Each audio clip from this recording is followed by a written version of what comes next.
বাড়িতে যখনই তাল নিয়ে আসা হয় তখন কিন্তু আমাদের এই পিঠেটা কিন্তু খাওয়া চাই আর চাই। গুলগুলি না বানালেও চলবে, কিন্তু এই পিঠেটা কিন্তু বানাতেই হবে। এটা কিন্তু আমার হাজবেন্ডের আবদার। খেতে ভীষণ ভালোবাসে পিঠে, যেমন ভালোবাসে তেমন বানাতেও ভালোবাসে। খুব উৎসাহের সঙ্গে কিন্তু পিঠে বানাতে পারে। আর এবছর থেকে তার বাবার সঙ্গে জুড়েছে আমাদের ছোট্ট মেয়েটি। আমি যদি তাল ছাড়াতে বসতাম ও কিন্তু একদমই আমাকে ছাড়াতে দিত না। তাই ওকে ওর বাবার সঙ্গেই আমি বসিয়ে দিয়েছি। আমি বসিয়ে দিইনি, ও নিজের থেকেই বসে গেছে, তবে ওখান থেকে উঠছেই না। ছোটবেলায় এই পিঠেটা বড় পিসিমণির হাতে কিন্তু প্রচুর খেয়েছি। বড় পিসিমণি তাদের সিজন এলে এই পিঠেটা বানাতো, আর কিন্তু বাড়িতে এক টিফিন ক্যান ভর্তি করে দিয়ে যেত। বড় টিফিন ক্যানগুলো হয় না, 4 থাকে, ওই 4 থাক ভর্তি করে কিন্তু দিয়ে যেত। আর পিসুমনি এটা কাঠের উনুনে বানাতো, কিন্তু আমাদের তো সে উপায় নেই, তাই আমরা গ্যাস ওভেনেই বানাচ্ছি। আর এত সহজভাবে যে তাল ছাড়ানো যায় এই আইডিয়াটা কিন্তু আমাদের মাথায় একদমই ছিল না। প্রত্যেকবারে আমরা ওই কাঠের যে ঠাকাগুলো হয়, সবজি ঠাকাগুলো, সেই ঠাকাগুলোতে আমরা ছাড়াতাম। কিন্তু ওর বাবা বললো এবছর মামা যে খাওয়ার ছাঁকার যে স্ট্রেনারটা রয়েছে, তো সেই স্ট্রেনারে করে কিন্তু আমরা ছাড়িয়ে নিচ্ছি। তাল ছাড়িয়ে নেওয়ার পরে তারপরে আমরা চলে গেলাম কলা পাতা কাটতে। এই পিঠের জন্য কিন্তু কলা পাতা মাস্ট চাই। তারপর গ্যাস ওভেনে একটা কড়াই বসিয়ে নিয়েছি। কড়াইয়ের মধ্যে বেশ কিছুটা পরিমাণ জল দিয়েছি, নর্মাল ওয়াটারই দিয়েছি। আর জলটা খুব বেশি গরম করার প্রয়োজন নেই, জলটা এই কারণে দেওয়া, তালের যে পাল্পটা আমরা ব্যবহার করব সেটা আমরা গাঢ় করে বের করেছি, আর যাতে এটা পুড়ে না যায় দেওয়ার সঙ্গে সঙ্গে, সেই কারণে আমরা এখানে একটু জল অ্যাড করেছি। যদি তোমরা একটু তরলভাবে বার করে থাকো তাহলে জল অ্যাড করার প্রয়োজন নেই। মোটামুটি এখানে 1 বাটি ঠিক তালের যে পাল্পটা সেটা দিয়েছি। তারপর একটু খুন্তি দিয়ে ভালো করে মিশিয়ে নিলাম তাল এবং জলে। তারপর দিলাম 1 বাটির সামান্য একটু কম চিনি। চিনিটা ভালো করে মিশিয়ে নেব। তার আগে সামান্য 2 পিঞ্চ মতো লবণ দিলাম। লবণ দিলে তাহলে অ্যাসিডিটির পরিমাণটা একটু কম হবে। তারপর ভালো করে মিক্স করে নিচ্ছি। আর এটাকে খুব বেশি পাক দিতে হবে না। যখন দেখবে একটা বয়েল এসেছে এই তালের এই রসের মধ্যে, সেই সময় কিন্তু আমরা এখানে অ্যাড করছি নারকেল কোড়া। নারকেল কোড়ার পরিবর্তে এখানে কিন্তু পিসমণি নারকেল কুচিও দিত, কিন্তু আমাদের নারকেলটা অন্য কাজে ব্যবহার হয়েছিল, তো বাকিটা রেখে দিয়েছিলাম, তো সেই জন্য দিয়ে দিলাম নারকেল কোড়া। ভালো করে আবারও মিশিয়ে নিয়েছি। সব কিছু ভালো করে মিশিয়ে নেওয়ার পরে এরপর এখানে আমি অ্যাড করছি চালের গুঁড়ো। এটা হচ্ছে কি নর্মাল যে চালের গুঁড়ো, সেই চালের গুঁড়ো, তোমরা যে কোনো চালের গুঁড়ো এখানে ব্যবহার করতে পারো। আর চালের গুঁড়ো দেওয়ার সঙ্গে সঙ্গে কিন্তু একদম কনস্ট্যান্টলি কিন্তু খুন্তিটাকে আমি চালিয়ে গেছি। খুন্তিটা না চালালে একই জায়গাতে কিন্তু ডলা পেকে যাবে, তখন কিন্তু পিঠেটা অতটা ভালো লাগবে না, মাঝে মাঝে কোথাও কাঁচা থেকে যাবে। তো এখানে আমি সামান্য একটু জল অ্যাড করেছি, ওই বাটির 1/4 বাটি আমি জল অ্যাড করেছি এবং ভালো করে আবারও মিক্স করে নিচ্ছি। পিঠেটা এখানেই মোটামুটি 50% মতো কুক হয়ে যাবে ভাপারে, যেহেতু এটা চালের গুঁড়ো রয়েছে, তো অলমোস্ট এটা 50% মতোই এখানে কুক হয়ে যাবে। ভালো করে কিন্তু এটা মিশিয়ে নিচ্ছি যাতে কোনো রকম দলা না থাকে। খুব ভালো করে এটা একদম সব দিক থেকে যেন সমানভাবে একদম মিশে যায়, বা সেইভাবে এটি তৈরি করে নিতে হবে। এখন দেখুন খুব ভালো করে কিন্তু এটা মিক্স করে নিয়েছি। তারপর এবার এটাকে নামিয়ে নেব। আর এটাকে কিন্তু ঠান্ডা করার প্রয়োজন নেই, এই অবস্থাতেই কিন্তু আমি এটাকে এখন প্রিপেয়ার করব। মেন এটার জন্য আমার এখানে লাগছে একটা সসপ্যান। তো সসপ্যানের ওপর আমি প্রথমেই একটি কলা পাতা দিয়ে দিলাম। কলা পাতাটির সাইডে ওই যে মোটা অংশটা রয়েছে সেই অংশটা কিন্তু কেটে নেবেন।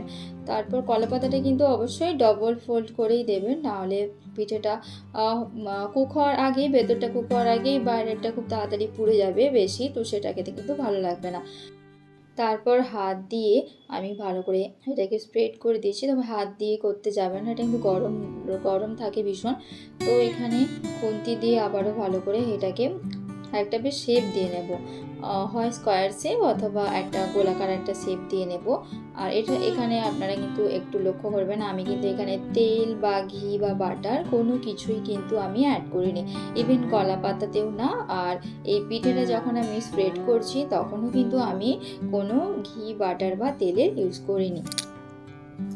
ভালো করে ব্যাটারটা কলা পাতার মধ্যে ভালো করে স্প্রেড করে দিলাম একটা রাউন্ড শেপে। এরপর এইটার ওপরে আবারও লেয়ার করে কলা পাতা দিয়ে দেবো।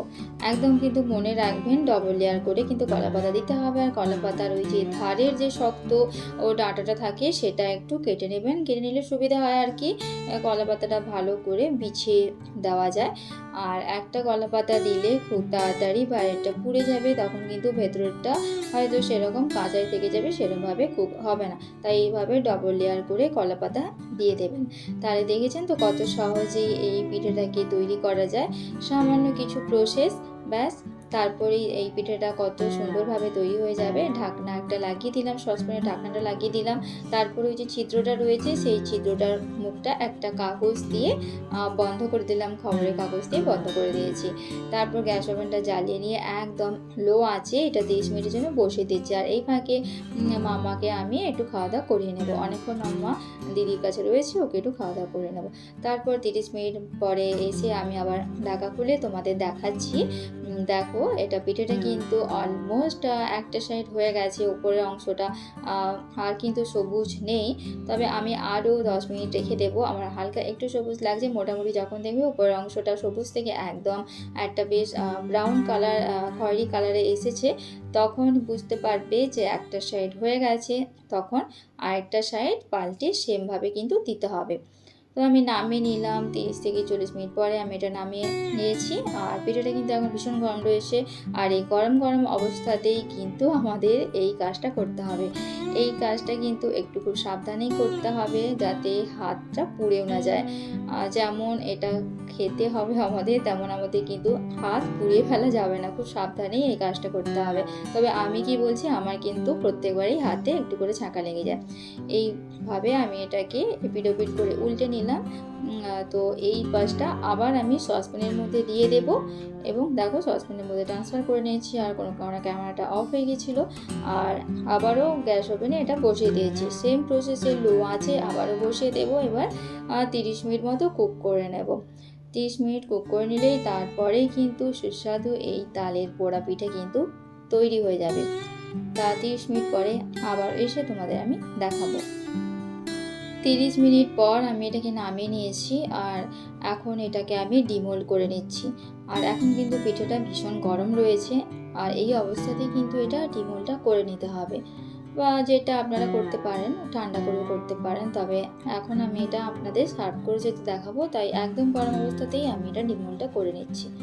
ওপরটা কত সুন্দর পোড়া ভাব এসছে দেখতেই পাচ্ছেন, আর কত সুন্দর কালারটাও এসছে না, দেখতে কিন্তু ভীষণ লোভনীয় লাগছে, আর খেতেও কিন্তু অনেক লোভনীয়।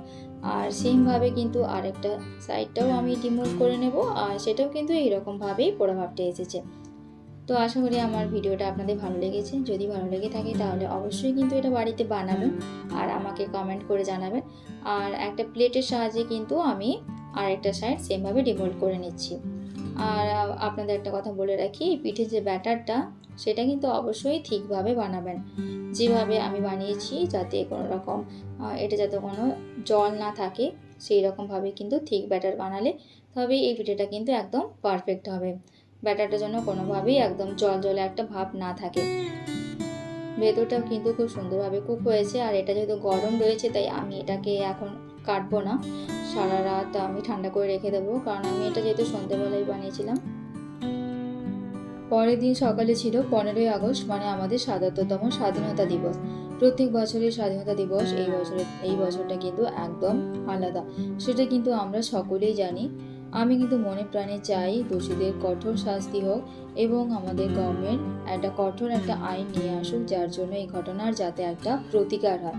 এবং এই ঘটনার প্রতিকারের জন্য আমার ব্যক্তিগত মনে হয় আমরা আমাদের ছেলে মেয়েদের ক্লাসে ফার্স্ট, সেকেন্ড, থার্ড হওয়ার প্রতিযোগিতায় নামিয়ে দিই, কিন্তু আমরা যদি তাদের সঠিক মূল্যবোধের শিক্ষা দিতে পারি, সেটা কিন্তু আমাদের ছেলেমেয়েদের ভবিষ্যতের জন্য অনেক ভালো। এবং এই মূল্যবোধের শিক্ষার জন্য আমাদের কেবলমাত্র প্রতিষ্ঠানের ওপর ডিপেন্ড করলে চলবে না, প্রাথমিক শিক্ষা কিন্তু আমাদের বাড়ি থেকেই আসে। একদম সকালবেলায় মামাকে আবার খাইয়ে দাইয়ে ওকে বাবার কাছে রেখে দিয়ে তারপর আমি চলে এলাম পিঠেটাকে কাট করতে। পিঠেটা কিন্তু একদম শক্ত হয়ে গেছে, আর কিন্তু সেই নরম ভাবটা নেই।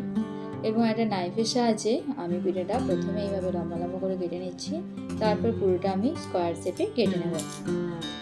একদম ঠান্ডা করে কেটে নেওয়ার জন্য পিঠেটা কিন্তু একদম নাইফের গায়ে লেগে যাচ্ছিল না, খুব সুন্দরভাবে কিন্তু কাটা হয়ে আসছিল।